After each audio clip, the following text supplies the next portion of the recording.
Salut tout le monde, comme toujours, je suis là pour vous tenir au courant de l'actualité du marché des transferts. Plus que 6 jours avant la date limite. La semaine de la clôture est arrivée.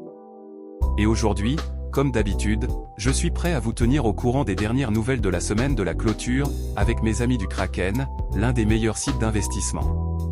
N'oubliez pas que plus de 15 millions de personnes sont connectées et que Kraken anime notre vidéo aujourd'hui, en tant que partenaire pour cette semaine de la clôture, avec plein de nouvelles et d'informations.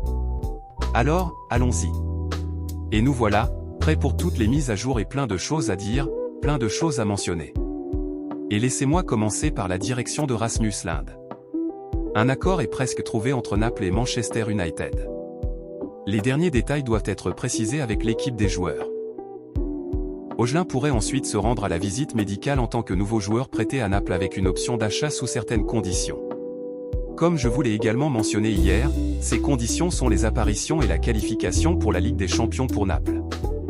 Donc, Ogelin, dans ce sens. Il est également important de préciser que le sentiment des dernières 24 ou 48 heures est clairement qu'Alejandro Garnacho va rejoindre Chelsea. L'entourage de Garnacho est très optimiste à ce sujet. Il a rejeté toutes les autres approches. On m'a dit qu'un club saoudien a de nouveau appelé ces derniers jours pour savoir pourquoi Garnacho ne part toujours pas à Chelsea. Pouvons-nous conclure l'accord? La réponse a été « merci, mais ce n'est pas une question d'argent ». Sancho veut jouer pour Chelsea, et donc Chelsea et Sancho maintiennent cet accord personnel. Et ce sentiment est de conclure un accord avant la date limite. Les travaux sont donc en cours pour Alejandro Garnacho à Chelsea. Je m'attends à ce que cet accord soit conclu aujourd'hui. La Roma est à Londres.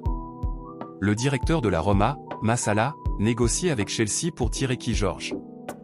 Des discussions sont en cours pour que Tireki Georgia soit transféré à la Roma, ce qui pourrait être un transfert permanent, avec une vente importante en perspective.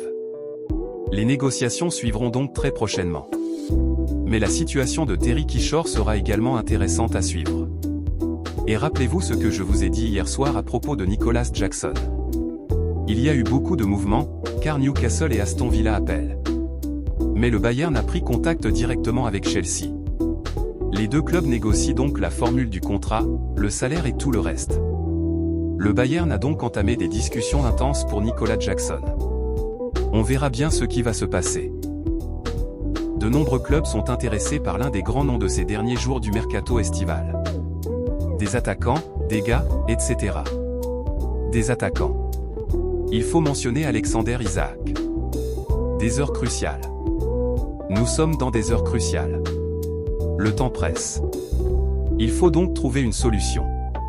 Côté joueur de Liverpool et de Newcastle, à ce midi, Isak se bat toujours pour aller à Liverpool.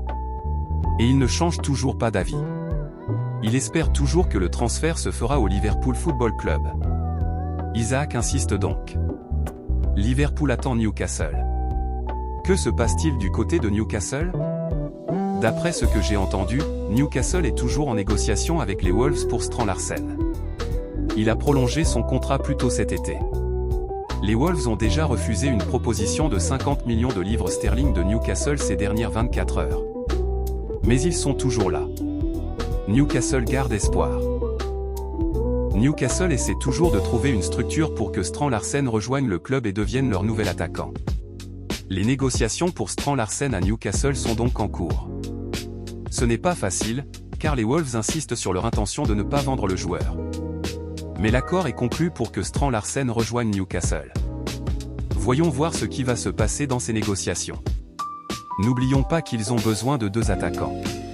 L'obtention d'un visa pour Brentford reste également un sujet d'actualité, un joueur étant intéressé par un transfert. Newcastle est prioritaire, malgré les approches saoudiennes. L'accord entre les deux clubs avec Brentford est toujours en attente. Newcastle continue de travailler sur les attaquants.